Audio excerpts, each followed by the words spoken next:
Hello and welcome. This is Agora, Belarusian Vector. Вітаю вас, гэта Агара, беларускі вектор. Меня зовут Ганна Любакова. Сёння сыходзяцца тры важныя тэмы. Прэзідэнт Зеленскі папярэджвае пра актыўнасць на беларуска-украінскай мяжы. Еўропа пераасэнсоўвае палітыку стрымлівання, а беларускі рэжым захоўвае неадназначную пазіцыю. Удзельнічае ў вайне, але не прызнае гэтага цалкам. Ды чым сёння ёсць Беларусь? Самастойным удзельнікам ці проста пляцоўкаю? Каб абмеркаваць гэта, са мной у студыі тры госці. Тейс Рейтон і Аўрэліус Вярыга, дэпутаты Еўрапарламенту ад Нідерландаў і Літвы, а таксама Петер Вермерс, прафесор Лювенскага універсітэту, аўтар і даследнік беларускага грамадства. Вітаю вас усіх. Владимир Зеленскі папярэджвае пра незвычайную актыўнасць уздоўж беларуска-украінскай мяжы. Новыя дарогі, магчымыя артылерыйскія пазіцыі і паведамленне пра сігнальны рэтрансляцыйны аэрастат, запушчаны з беларускай тэрыторыі для падтрымання расійскіх дронаў. Спадар Рейтон, наколькі сур'ёзна ў Брюсселю ўспрымаюць гэтую пагрозу? Гэта занепакоенасць, заснаваная на выведных звестках, ці хутчэй стратэгічны сігнал з боку Кіева? На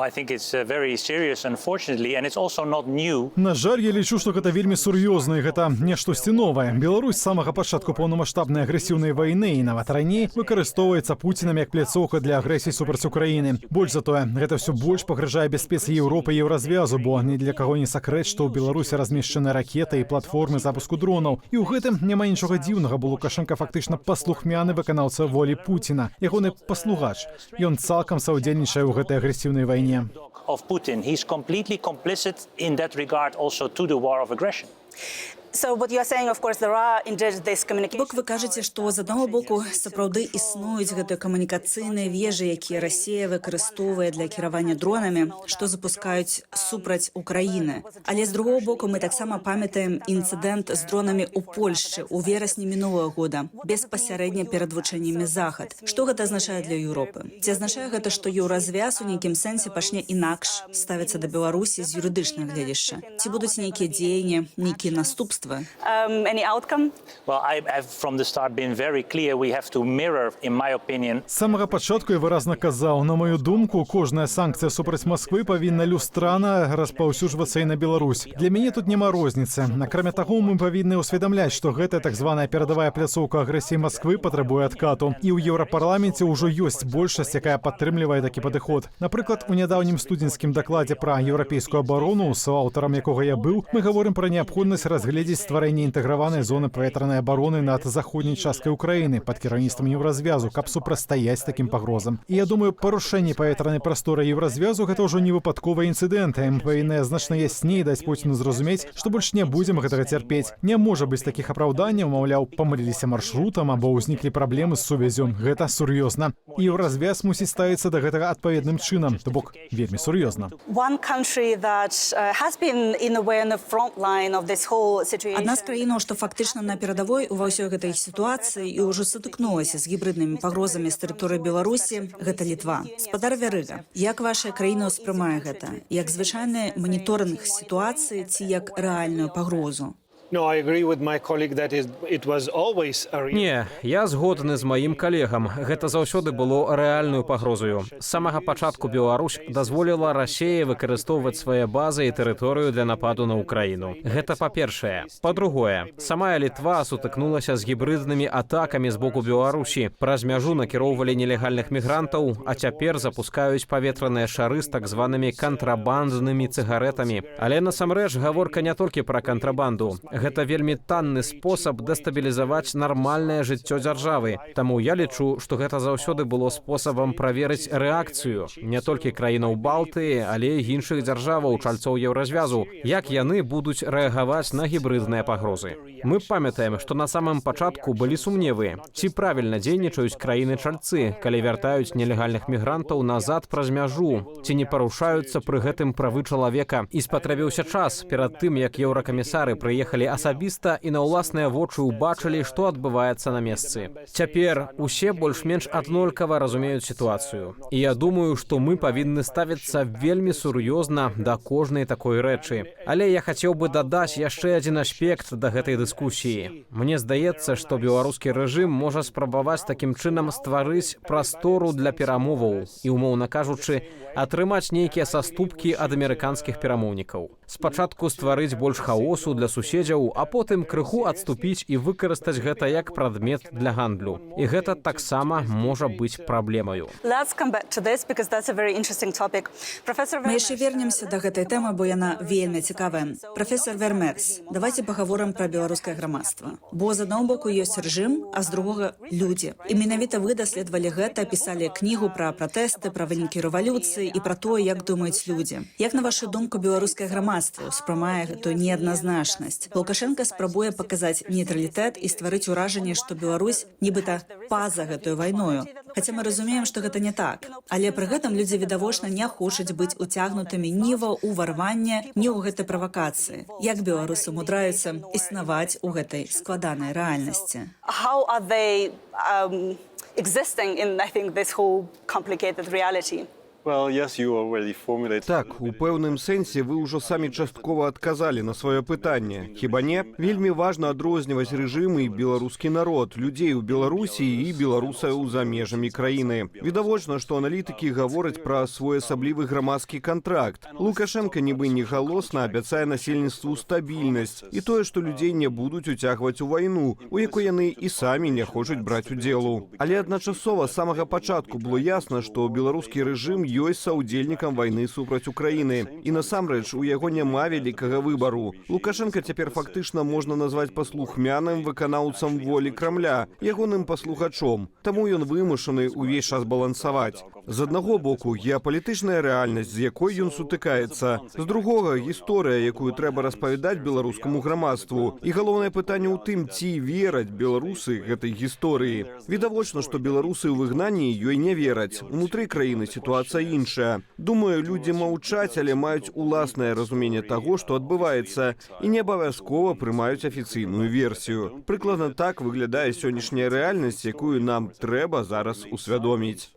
I think indeed it's very complicated because on one hand, of course, Мне здаецца, гэта вельмі складаная сітуацыя, бо з аднаго боку людзі сапраўды не хочуць быць часткаю ўсяго гэтага, але з другога яны не заўсёды разумеюць сувязь паміж тым, што цяпер адбываецца з Беларусю, санкцыямі, міжнародным ціскам і адказнасцю рэжыму за гэтую сітуацыю. І мне здаецца, наша задача таксама тлумачыць людзям, што адбываецца, чаму ўводзяцца санкцыі і адкуль бярэцца гэты ціск. Праўда? Так, і, магчыма, я дадаў бы яшчэ адную рэч. Калі казаць пра цяперашнія пагрозы, якія, безумоўна, вельмі сур'ёзныя, як ужо адзначалася за гэтым сталом, мне здаецца, што Лукашенка была б вельмі складанай сітуацыя, калі б Крэмль запатрабаваў ад Беларусі беспасярэдняга вайсковага ўдзелу. Бо гэта змяніла б не проста рыторыку, гэта разбіла б усю гісторыю пра нібыта нейтральнасць беларусаў у гэтым кантэксце. І гэта таксама паставіла б Лукашенку ў вельмі цяжкае становішча на міжнародным узроўні, бо ён ужо не мог бы сцвярджаць, што не бярэ ўдзелу ў вайне. І пры гэтым я не ўпэўнены, што выкарыстанне беларускіх войскаў істотна змяніла б сітуацыю на месцы. Мы ўжо бачым моцна мілітарызаваную мяжу. І я не думаю, што наўпроставыя дзеянні беларускай арміі прынцыпова нешта змянілі б. Таму цяпер мы ў стане пэўнай нявызначанасці. І, як мне здаецца, розныя палітычныя гульцы могуць выкарыстоўваць гэтую сітуацыю кожны ў сваіх інтарэсах і для сваёй выгады. Таму, думаю, пакуль мы будзем назіраць працяг гэтай неадназначнай сітуацыі, бо любая змена азначала б ужо неадкладны і вельмі рэзкі паварот у развіцці падзеяў. Мне здаецца, што ні Менск, ні Масква насамрэч не зацікаўлены ў беспасярэднім адпраўленні беларускіх войскаў ва ўкраіну, бо гэта магло б таксама прывесці да дэстабілізацыі самой Беларусі, праўда? Мы ведаем, што ў Беларусі недастаткова баяздольных войскаў, мы гэта разумеем. Ёсць старая тэхніка, ёсць таксама нізкі маральны дух. Няма жадання браць удзел у гэтай вайне. Але з другога боку ёсць хаця б абвешчанае размяшчэнне расійскай ядравай зброі Беларусі, бо візуальных доказаў таго, што гэтая зброя сапраўды размешчаная, мы пакуль не маем. І адначасова мы бачым рэакцыю Еўропы. Еўропа пачынае рухацца. Макрон і Туск абмяркоўваюць ядравае стрымліванне, супольнае вучэнне, новы этап еўрапейскай архітэктуры бяспекі. Туск сказаў, і я хачу вельмі дакладна працытаваць, што наяўнасць самалётаў, здольных несці ядравую зброю над Польшчаю, гэта не ягоная мара, але ён усё роўна падтрымлівае такую супрацу. Я ведаю, што Нідерланды таксама разглядаюць магчымасць далучыцца да такой супрацы. Спадар Рэйтен, дык Дык такі паварот гэта праява сапраўдных еўрапейскіх амбіцыяў ці ўсё ж вынік дапушчэння, што Злучаныя Штаты могуць адступіць. Well, there's a lot of things that influence the На гэта ўплывае шмат фактараў, але галоўнае, мы мусім вельмі хутка навесці парадак ва ўласнай сістэме бяспекі. Перш за ўсё, гаворка павінна ісці пра звычайнае канвенцыйнае стрымліванне, бо менавіта гэта цяпер найбольш тэрміновае. Мы таксама мусім вырашыць праблему, звязаную з тым, што цяпер ужо немагчыма цалкам давяраць нашаму галоўнаму хаўрусніку Злучаным Штатам. Я не хачу рызыкаваць і правяраць, ці сапраўды працягвае дзеяць 5-й артыкул НАТО. Я хачу быць упэўнены, што як мага хутчэй у нас з'явіцца альтэрнатыва. Таму у першую чаргу гаворка пра канвенцыйнае стрымліванне. І добра, што мы таксама пачалі дыскусію пра ядравую зброю, але думаю, гэта патрабуе больш працяглага абмеркавання. Мы не хацелі б бачыць, каб усё болей краінаў атрымлівалі ядравую зброю, але вельмі добра, што на еўрапейскім узроўні такая дыскусія адбываецца. І добра, што Францыя адкрыла магчымасць для гэтай размовы і загаварыла пра супольнае выкарыстанне такіх магчымасцяў, бо ў канчатковым выніку вядзецца пра супольныя магчымасці і пра запаўненне тых прагалаў, якія існуюць у еўразвязе ў сферы бяспекі. І нам трэба вельмі хутка гэта нагнаць. То бок цяпер мы ўжо гаворым пра еўрапейскі парасон бяспекі, ці гэта пакуль больш сімвалічная гісторыя? Гаворка вядзецца пра шмат рэчаў адначасова, пра тое, каб артыкул 42 пункт 7 не проста існаваў на паперы, але каб усе разумелі, ён сапраўды можа быць задзейнічаны. Гаворка таксама пра стварэнне так званага еўрапейскага крыла НАТО. Пра гэта гавораць ужо вельмі даўно, але ніхто да канца не разумее, што менавіта маецца на ўвазе. Для мяне ўсё вельмі проста. Мы не можам дазволіць сабе рызыку, калі раптам пазней высветліцца, што мы не можам разлічваць на падтрыманне таго ці іншага хаўрусніка. Мы мусім забяспечыць, да прыкладу, асобную, не цалкам адасобленую, але ўсё ж самастойную сістэму камандавання і кіравання, каб у выпадку, калі механізм прыняцця пастановаў у НАТО не спрацуе, мы маглі дзеяць самастойна, як краіна еўразвязу разам з іншымі еўрапейскімі саюзнікамі. І тут важна не забываць пра Вялікую Брытанію, утрымліваць у гэтым фармаце Нарвегію і зрабіць так, каб саюз еўрапейскай абароны быў як мага больш шырокім. Як гэта ўспрымаецца з літоўскага гледзяшча? Ці сапраўды краіны Балтыі хочуць такога стрымлівання, ці гаворка хутчэй пра страх застацца сам-насам з пагрозаю? Не, страху няма. І я б дадаў, што тут ёсць некалькі ўзроўняў. Першы – гэта тое, пра што вельмі дакладна сказаў мой калега. Стрымліванне ва ўсіх яго формах, у тым ліку канвенцыйнае. Ядравае стрымліванне – толькі адна з формаў. Але я думаю, што вядзецца не толькі пра фізічныя дзеянні, але і пра камунікацыйны сігнал. Трэба памятаць, што Пуцін ужо некалькі разоў спрабаваў запалохаць Еўропу і НАТО, заяўляючы, што можа выкарыстаць ядравую зброю для так званай абароны Расіі ад ворагаў. І гэта вельмі добра спрацавала для расійскага грамадства, каб пераканаць людзей, што Пуцін моцны, а Еўропа баіцца і не гатовая. Таму размовы пра гэтыя формы стрымлівання – гэта таксама сігнал, што Еўразвяз і НАТО зусім не баяцца, што ў іх ёсць сіла, ёсць інструменты, ёсць боепрыпасы, ёсць усё неабходнае на выпадак, калі Расія паспрабуе праверыць, так скажам, НАТО і яго саюзнікаў. Таму, на маю думку, гаворка ідзе не толькі пра нейкія фізічныя працэсы ўнутры еўразвязу і нарошчванне розных абаронных магчымасцяў. Гэта яшчэ і вельмі важны сігнал не толькі для нас самых, але і для вонкавага свету і асабліва для Расіі. Калі можна, я хацеў бы дадаць да гэтага. У студзеньскім дакладзе пра еўрапейскую абарону я пісаў, што немагчыма проста выдаткамі закрыць разрыў у сферы стрымлівання. І гэта менавіта тое, пра што кажа мой калега. Гаворка таксама пра змену мыслення. Мы павінны быць падрыхтаваныя. Да прыкладу, Фінляндыя і краіны Балты ўжо цяпер лепш да гэтага гатовыя, чым некаторыя іншыя дзяржавы-шальцы. Мы павінны паказаць вонкаваму свету, што гатовыя абараняць сваю дэмакратыю. Не таму, што хочам вайны. Менавіта тут, у маёй краіне, часцяком узнікае непаразуменне. Мне даводзіцца тлумачыць у Нідерландах, што рэч не ў жаданні ісці на вайну. Наадварот, каб пазбегчы вайны, нам патрэбная менавіта такая змена мыслення, пра якую казаў мой калега. Ёсць яшчэ адна вялікая перавага на нашым баку. Гэта Украіна, бо сёння Украіна сапраўдны рухавік абаронных інавацыяў. Мы ўжо падыходзім да моманту, калі магчыма ў сферы абароны і абарончых тэхналогій Украіна патрэбная нам больш, чым мы ёй, і гэта можа стацца нашай вялікай перавагаю. Цікава, што вы гаворыце пра змену мыслення і пра самую канцэпцыю абароны, бо ў пракрамлёўскай і пра лукашэнкаўскай прапагандзе НАТО паказваюць як структуру, якая нібыта рыхтуецца да нападу, хаця насамрэч гэта абарончы альянс. І калі ўжо казаць пра прапаганду, я хацела б працягнуць гэтую тэму. Прафесор Вермерс, пытанне будзе крыху іншае, але ўсё яшчэ ў кантэксце прапаганды. 9 траўня мы зноў бачым маштабнае святкаванне ўзаемадзеянні ў Беларусі і Расіі. Мы ведаем, што некаторыя еўрапейскія лідары, напрыклад, Роберт Фіцо, плануюць паехаць у Маскву. І вядома, вы таксама назіралі, як рэжым Лукашэнкі выкарыстоўвае памяць пра Другую сусветную вайну ў сваёй прапагандзе. Дык ці не робімся мы сведкамі расколу не толькі ў геапалітыцы, але і ў самым успрыманні гісторыі, калі памяць пра мінулае ператвараецца ў інструмент для апраўдання сённяшняй вайны?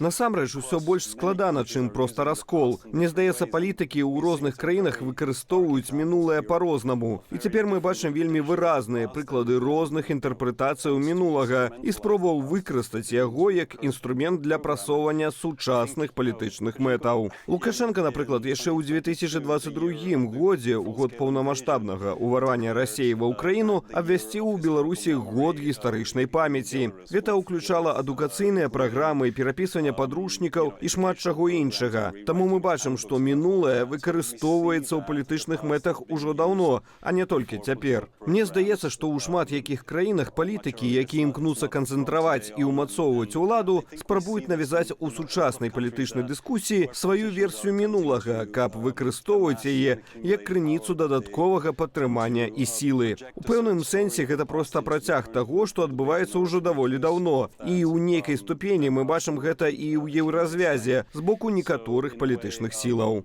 Мне здаецца, гэта беспасярэдна звязанае з тым, што мы ўжо казалі ў папярэдняй дыскусіі пра абарону і стрымліванне. Палітыка адукацыі і палітыка памяці таксама ёсць вельмі важнымі часткамі гэтай тэмы. Бо абарона і стрымліванне – гэта не толькі вайсковая сфера. Гэта яшчэ і ўмацаванне дэмакратыі, гістарычнай адукацыі, стварэнне аўдыторыі, здольнай мысліць крытычна, а таксама ўмацаванне самой дэмакратычнай сістэмы, каб яна была больш устойлівай да дэзінфармацыі. Я думаю, што барацьба з дэзінфармацыяй настолькі ж важная для абароны, як і нарошчванне вайсковых магчымасцяў для абароны краіны ад вонкавых пагрозаў. Таму ў гэтым сэнсе вашае пытанне пра прапаганду вельмі цесна звязанае з тэмаю абароны і стрымлівання.